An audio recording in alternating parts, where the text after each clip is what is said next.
Hi everyone, this is Elizabeth from the Salem Community Library. I'm just doing this video, it's one of our book buzz videos. So I'm going to be talking about some books of 2020 that are must read but you might have missed. So on this list I'm intending to highlight some maybe lesser known books, some of my favorites, some that are on my to read list that are just as wonderful as all the bestsellers, but they might not have been talked about as much. So for this list, actually used a Time magazine list. It's called the 100 Must-Read Books of 2020. So this list is intended to show the fiction, nonfiction, and poetry that deepened our understanding, ignited our curiosity, and helped us escape. So this list is a great one to browse. Um, as you can see here, it just shows the cover and the books are in order by title, and you can just scroll through and look at the covers. And if you see the one that interests you, you can just click on it. So there are a bunch of great picks here. I'm only going to mention about 8 of them. So if none of the ones I talk about sound interesting, you can scroll through and look for yourself and just see what kind of looks interesting to you. And then for each book I'm going to talk about, on the slide I'm going to have the information about where to find it in the library, either at Salem or Twin Lakes, or what digital copies we have. So if we have an ebook or an audiobook, I'll have the information on where we have those. And later on, I'm going to show you, I have a website that has links to the catalog and to each website like Overdrive or Hoopla if we have those books, so I'll show that at the end. So the first book I wanted to talk about was the address book, What Street Addresses Reveal About Identity, Race, Wealth, and Power by Deirdre Mask.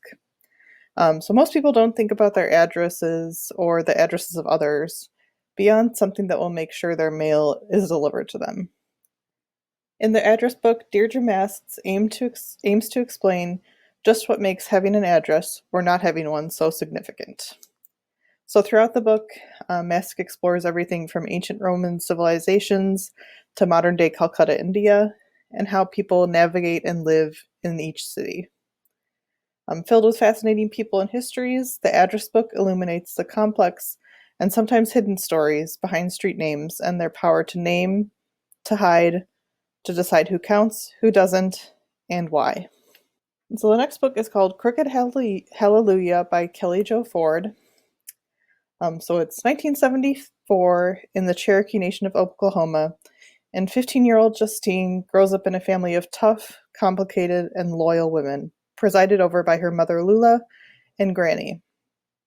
After Justine's father abandoned the family, Lula became a devout member of the Holiness Church, a community that Justine at times finds stifling and terrifying. But Justine does her best as a devoted daughter until an act of violence sends her on a different path forever. So Crooked Hallelujah tells the story of Justine, a mixed-blood Cherokee woman, and her daughter Renee, as they move from eastern Oklahoma's Indian country in the hopes of starting a new, more stable life in Texas amid the oil bust of the 1980s. So this book would be good if you like multi-generational family sagas, like Homegoing by Ya Jesse, or stories told in multiple perspectives, like They're There by Tommy Orange. This would be a good pick for you. So the next book is called A Girl is a Body of Water by Jennifer Nansubuga Makumbi. So in her 12th year, Kirabo, a young Ugandan girl, confronts a piercing question that has haunted her childhood. Who is my mother? Kirabo has been raised by young women in the small village of Nateta, her grandmother, her best friend, and her many aunts, but the absence of her mother follows her like a shadow.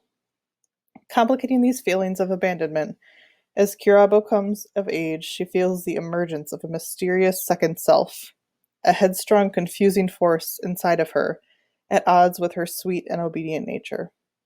Seeking answers, Kirabo begins spending afternoons with Nusuta, a local witch, trading stories and learning not only about this force inside of her, but about the woman who birthed her, who she learns is alive, but not ready to meet.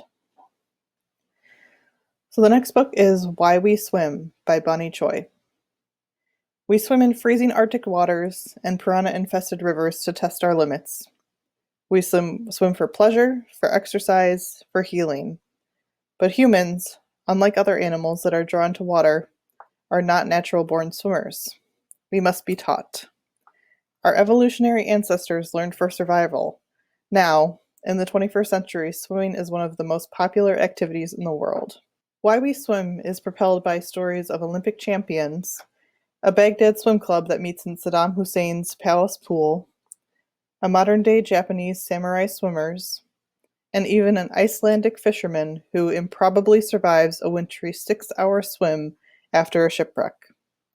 New York Times contributor Bonnie Choi, a swimmer herself, dives into the deep from San Francisco Bay to the South China Sea, investigating what it is about water that seduces us, despite its dangers, and why we come back to it again and again.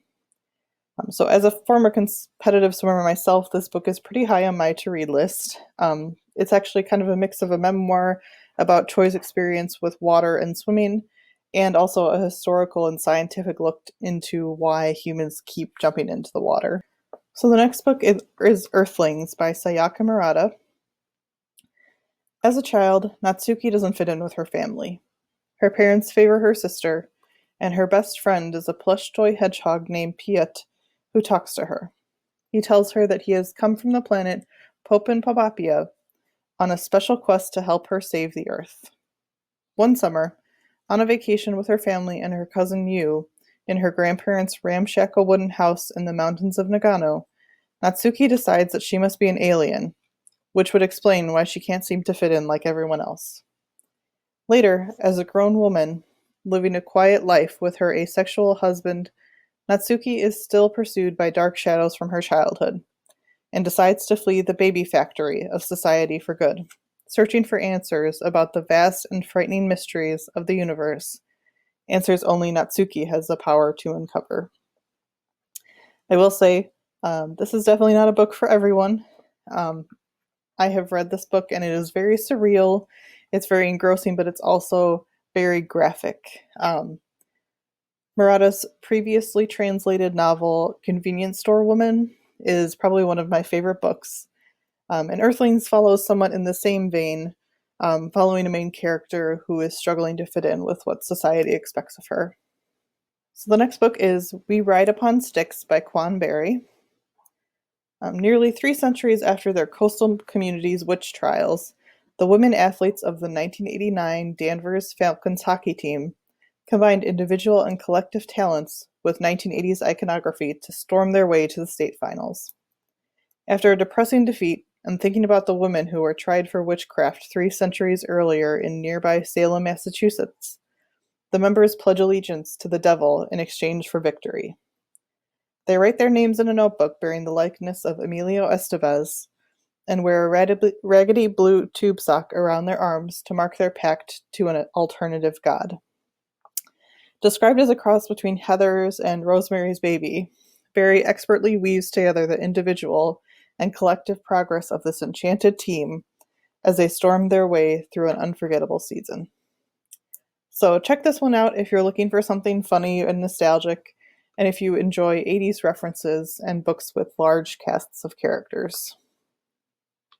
So the next book is Wandering in Strange Lands, A Daughter of the Great Migration Reclaims Her Roots by Morgan Jerkins.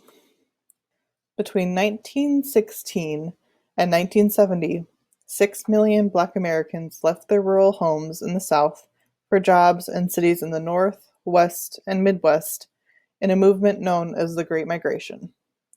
But while this event transformed the complexion of America and provided Black people with new economic opportunities, it also disconnected them from their roots, their lands, and their sense of identity.